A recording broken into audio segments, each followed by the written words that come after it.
황보선의 출발 새 아침. 네, 황보선의 출발 새 아침 3부 시작합니다. 부동산 문제로 온 나라 시끄럽습니다. 광풍이 몰아치고 있다도 과언이 아니죠. 정부 여당도 다급합니다. 부동산 정책은 25번 나오는데 혼돈 그 자체 계속 이어지고 있습니다. 전문가 진단 들어보겠습니다. 문재인 정부의 부동산 정책 실책에 누구보다 예리하게 비판해온 부동산 저격수 김현아 국민의힘 비대위원 그리고 임재만 세종대 부동산학과 교수 연결해서 자세한 얘기 나누겠습니다. 김현아 비대위원님 안녕하십니까? 네, 안녕하세요. 네, 그리고 임재만 교수님 안녕하십니까?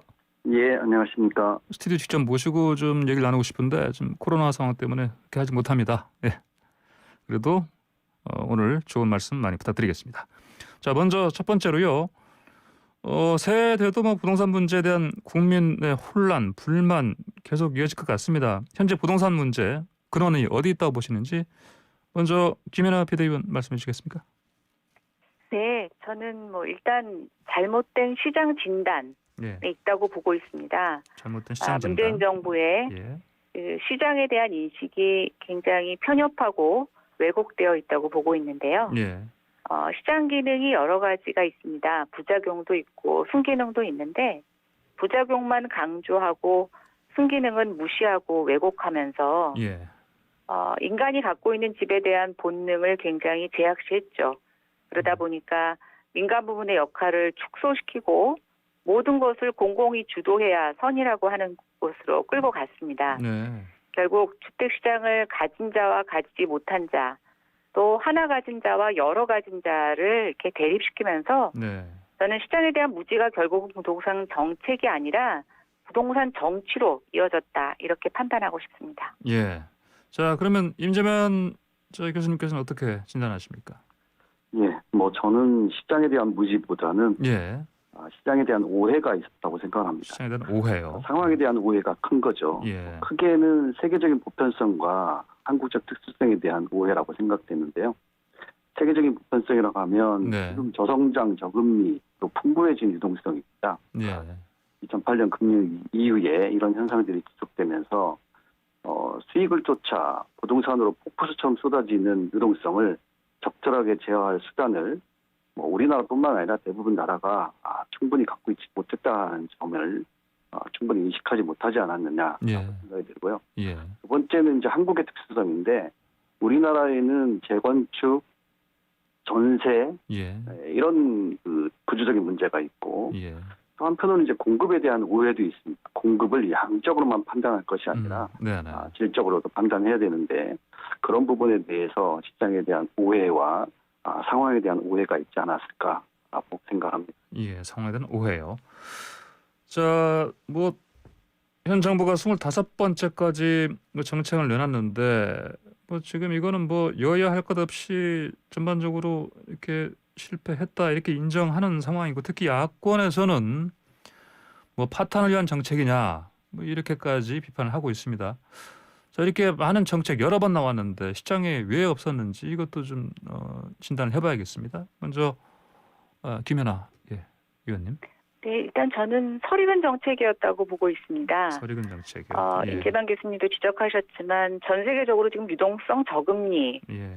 이런 문제들은 어제 오늘의 일은 아닙니다. 예.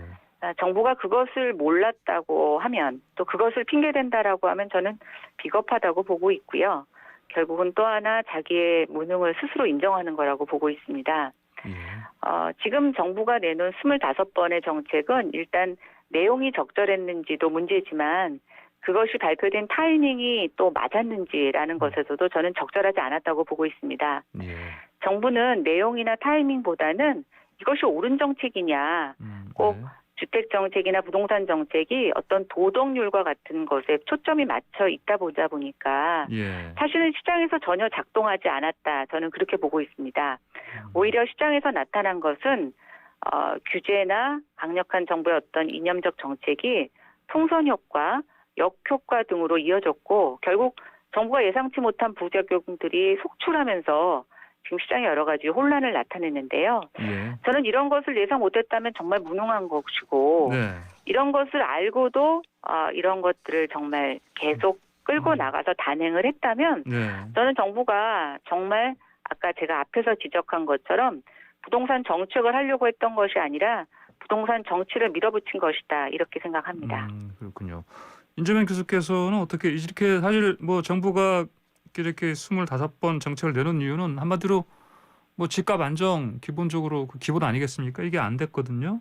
예, 왜 이렇게 됐을까요? 예, 그렇죠. 앞에서 말씀드린 것처럼 세계적인 어떤 상황이나 한국의 특성에 대한 충분한 이해가 있었고 인식이 있었다면 예, 저는 좀 더 과감하고 전방위적인 대책을 했어야 된다고 생각하는데요. 네, 뭐 도덕적으로나 정치적으로나 명분은 있으나 네, 실제로는 과감하지 않았고 뭐 말씀하신 것처럼 이제 25번이나 정책을 내놨고 예, 그 25번의 정책이 대부분 핀셋 규제였다는 거죠. 예. 굵직굵직한 정책은 몇 번 나오지 않았습니다.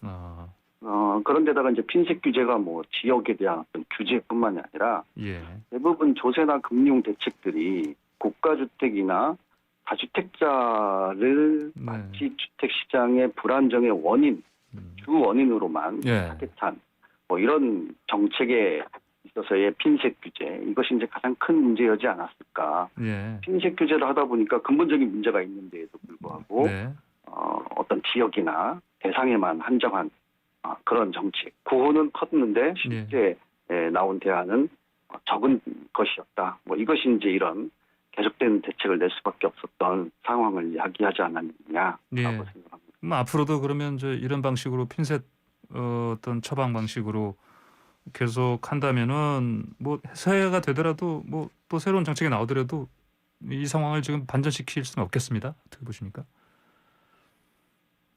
예, 뭐 저는 예, 기본적으로 예, 핀셋 규제라는 방식 자체로는 네, 앞에서 말씀드린 것처럼 이런 풍부한 유동성, 저금리 상황, 부동산으로 몰려드는 자금 이것을 막을 방법이 없다고 생각합니다. 좀 예, 더 전방위적이고 과감한 정책이 필요하지 않나.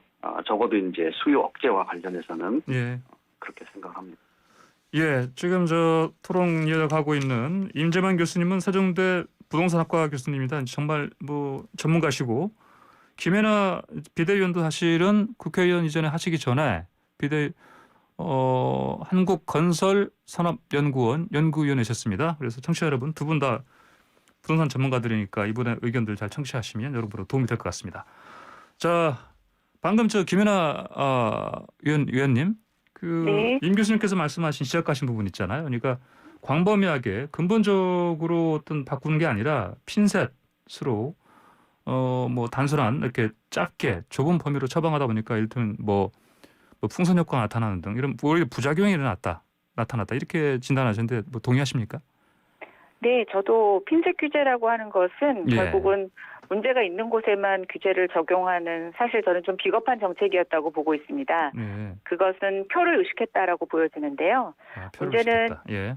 지금처럼 그 핀셋 규제가 여러 가지 규제를 피해서 사람들을 이동시키고 전 국토를 부동산 가격 폭등의 상황으로 만든 상태에서 교수님이 지적하신 것처럼 다시 좀 전방위적인 것을 실행을 했을 때 저는 지금 그것이 약효가 있겠느냐라고 보면 저는 이미 실개했다라고 보고 있습니다. 원칙이 사라지고 기회주의자들만 돈 버는 생태계가 이미 되어버렸습니다. 이런 세계에 편승하지 못한 30, 40대들이 지금 뒤늦게 영혼을 끌어모으고 패닉바잉 한다고 하는데요. 예. 저는 이런 상태에서 전방위적인 규제가 코로나 등으로 지금 침체되고 있는 거시경제와 맞물려서 어떤 부작용을 나타낼지 사실 저희는 좀 신중해야 된다고 생각이 됩니다. 예. 근데 이제 이거보다 더 중요한 건 정부가 이런 비겁한 핀셋 규제로 정책을 일관하면서 국민의 집에 대한 열망, 시장의 기능을 이해하지 않고 시장을 이기고 국민을 가르치려고 했다라는 것입니다. 아파트에 대한 환상을 버리라든가 13평 공공임대주택에 4인 가구가 충분히 살 수 있다. 전월세 대란 등 임대차 3법에 대한 전세가격 급등과 전세 품귀를 성장통이라고 얘기한 것은 저는 굉장히 무례한 발언이었다라고 보고 있고 결국 저는 앞으로 정부가 이 문제를 해결하기 위해서는 지금까지의 어떤 그런 시장에 대한 무지를 좀 반성하고 겸손하게 정책을 수립해 가야 한다고 생각합니다. 예. 자, 지금 홍보선의 출발사 아침 2020 마지막 날 부동산 특집으로 꾸미고 있습니다. 방송 들으시면서 의견 주실 분들은 샵 0945번 50원 유료 문자로 의견 주시기 바랍니다. 자, 다음으로 임대차 3법 이후에 전세값 폭등, 뭐 전세 외 또 뭐 월세 전환 현상 이어지고 있는데, 자, 이런 결과 정부 여당이 예상하지 못했을까요? 네, 임 교수님? 예. 예, 뭐 몇 번의 연구 용역을 했기 때문에 예. 예상하지 못했다고 생각하지는 않습니다. 예. 다만 그러면 이제 정책을 예. 수행하는 과정에서 네. 정책이라는 것은 하나만 보고 할 수 있는 건 아니고요. 예. 여러 가지를 보고 하나의 정책이 다른 부문에 어떤 영향을 미치는지 정책 간 정합성 문제를 좀 고려할 필요가 있는데요. 예, 다른 나라들 임대차 안정화 정책을 보면 임대료에 대한 규제 또 오랫동안 살 수 있도록 하는 방안과 함께 민간 임대 시장의 영역을 인정할 수밖에 없기 때문에 예. 민간 임대 시장에서 수익률을 보전해 줄 수 있는 이런 방안들이 같이 강구돼야 되고요. 더 중요한 것은 시장에 대한 정보와 분쟁이 생겼을 때 이걸 어떻게 해결해 줄 것인가 이런 예. 문제를 같이 고려할 필요가 있었는데 이런 점에서는 정책 간 정합성의 문제가 있었다고 생각하고요.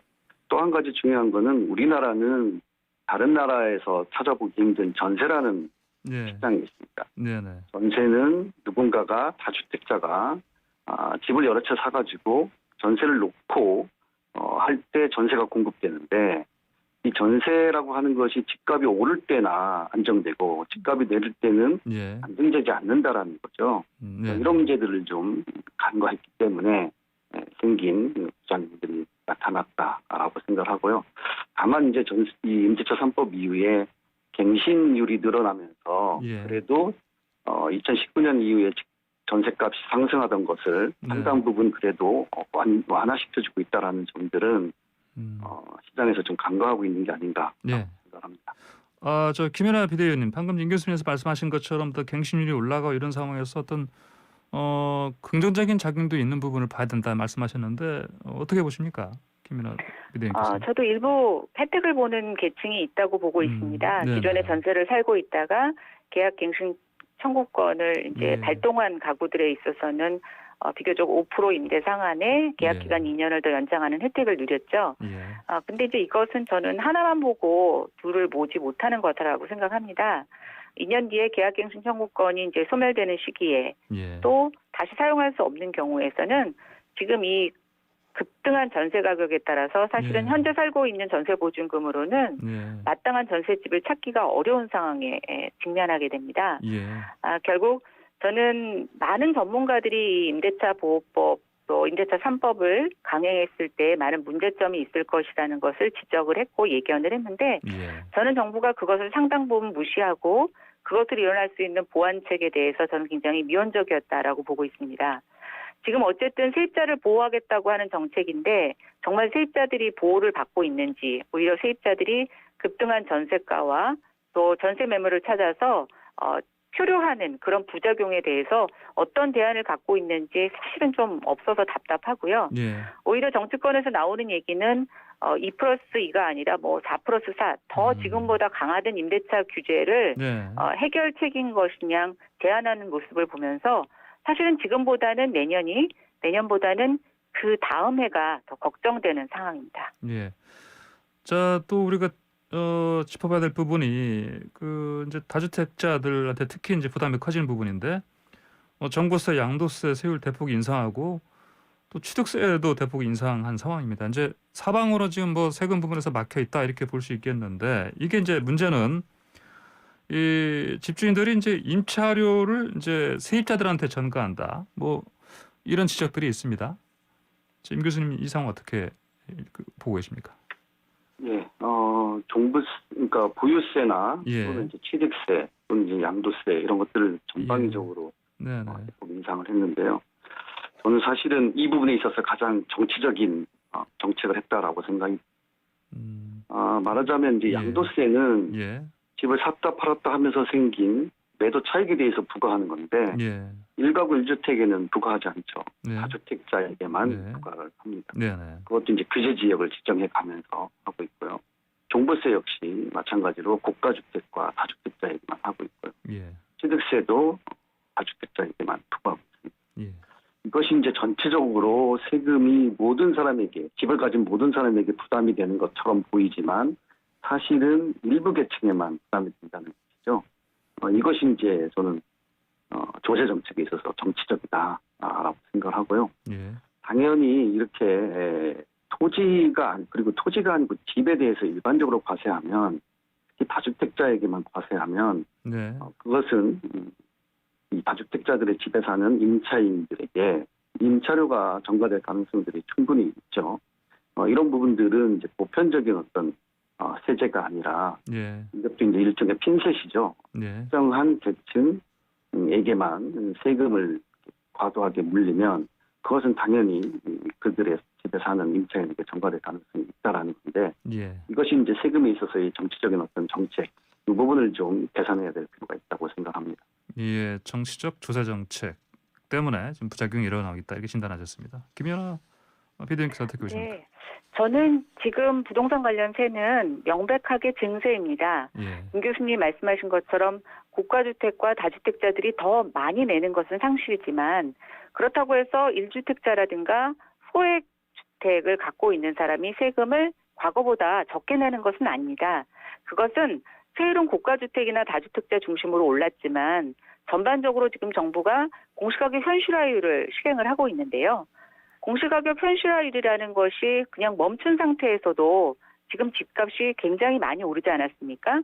그래서 어차피 과표가 올라가는데 여기에다 공시가격 현실화율 자체의 수준을 높이다 보면은 저는 이제 집 가진 사람은 누구나 다 작년보다 예. 올해 더 세금을 많이 내고 올해보다는 내년에 많이 내게 됩니다. 예.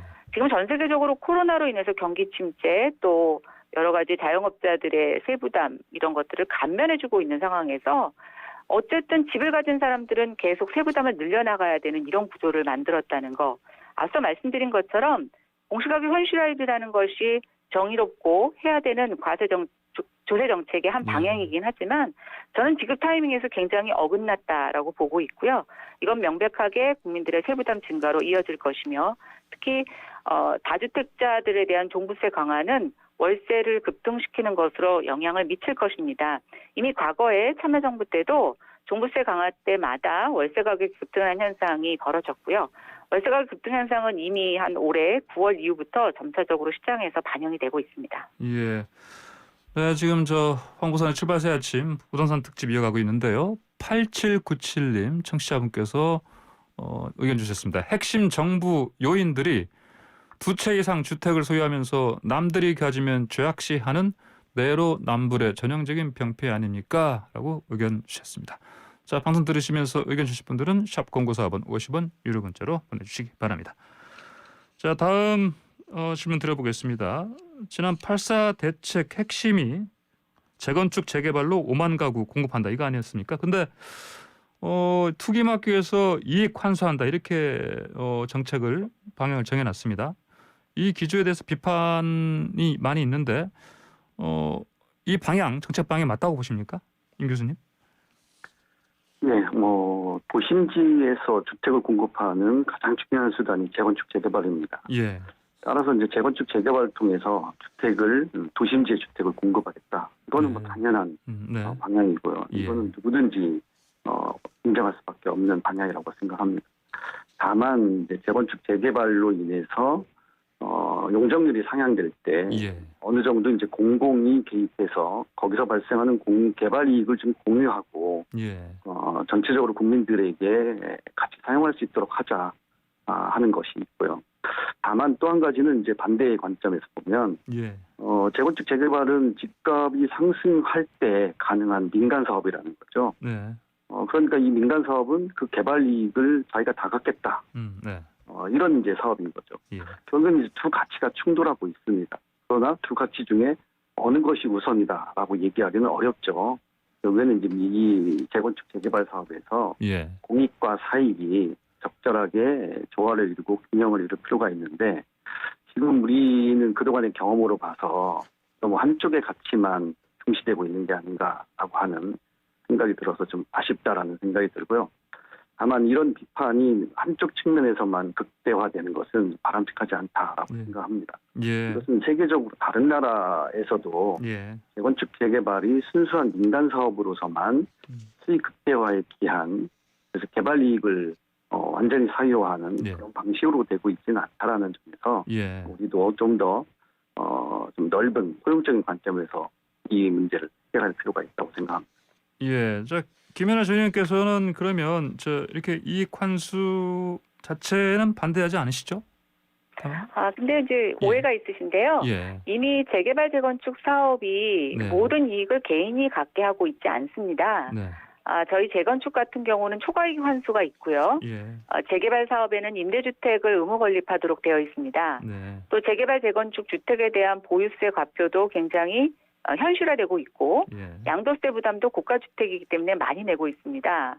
문제는 계속 집값이 오르면서 이런 규제에도 불구하고 거기에서 생기는 절대적인 이익의 액수가 커진다는 건데요. 네, 저는 정부가 뭐가 더 환수가 필요한 건지, 환수가 필요한 게 아니라 전체적으로 주택가격 수준을 낮추는 일을 하지 않으면 저는 네. 이렇게 계속 개발 이익을 환수하는 것은 다람쥐 쳇바퀴 돌듯이 계속 악순환이 반복된다고 보고 있습니다. 예, 결국 지금 재개발 재건축은 정부가 8.4 대책을 통해서 공공이 참여하는 경우에만 더 규제를 완화하겠다라는 것일 뿐인데 예, 이전에 이런 공공 재건축에 이제 들어오려고 하는 사업장들은 기존의 규제와 기존의 주택시장 여건으로는 사업을 할 수 없는 대리이고요. 예, 민간 스스로 노후주택을 개량할 수 있는 사업장들은 전혀 혜택이 되지 못하고 있습니다.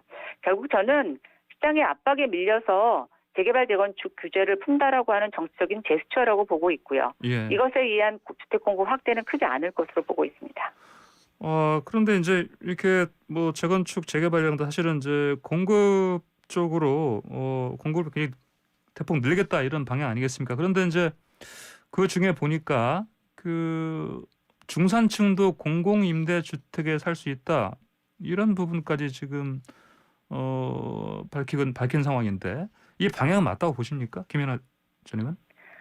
저는 공공임대주택에 대한 인식 제고 측면에서 예. 참여정부 때부터 정부가 중산층을 겨냥한 임대주택에 예, 많은 재정적인 투자와 또 노력을 기울였다는 점에 대해서는 공감을 하고 있습니다. 예, 그런데 우리나라에는 아직도 굉장히 소득 수준이 낮고 경제적인 취약계층임에도 불구하고 임대주택에 들어가지 못하는 계층들이 많이 있습니다. 예, 오히려 중산층에 대한 임대주택은 시장에서 민간임대사업자를 통해서 작동하도록 하게 하고 예, 정말 정부의 역량은 취약계층이 공공임대주택에 살고 예, 또 거기에 살면서 아이를 낳고 가구원이 늘어나면 규모를 넓혀갈 수 있고 또 양질의 임대주택으로 이동할 수 있게끔 하는 주거복지 쪽에 초점이 맞춰져야 되는 게 아닌가라는 생각이 들고요. 예, 그것에 있어서 충분한가라고 보면 저는 여전히 미흡하다고 생각돼서 예. 정부의 정책 방향은 저는 조금 좀 음. 지금 저는 시적절하지 않다고 보고 있습니다.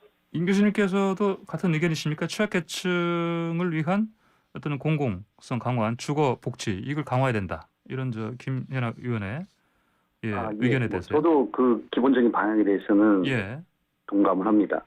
다만 이제 문제는 공공임대주택이 도심지에 네, 많이 공급될 필요가 있는데 예, 앞서 말씀하신 것처럼 공공임대주택을 도심지에 공급하겠다 그러면 뭐 지자체든 국회의원이든 지역주민이든 예. 대체로 이제 반대가 좀 심하죠. 네네. 그 이유를 가만히 보면 공공임대주택이 품질이 낮고 예, 또 저소득층만 집단적으로 거주한다라고 하는 이제 네, 인식이 있기 때문에 공공임대주택을 지속적으로 지금과 같은 방식으로 공급하는 데에는 제한적일 수밖에 없습니다. 따라서 인식을 바꿔야 된다라고 말씀하신 것처럼 그 인식을 바꾸기 위해서는 중산층까지도 들어갈 수 있는 정도의 예, 품질의 공공임대주택이 필요하다.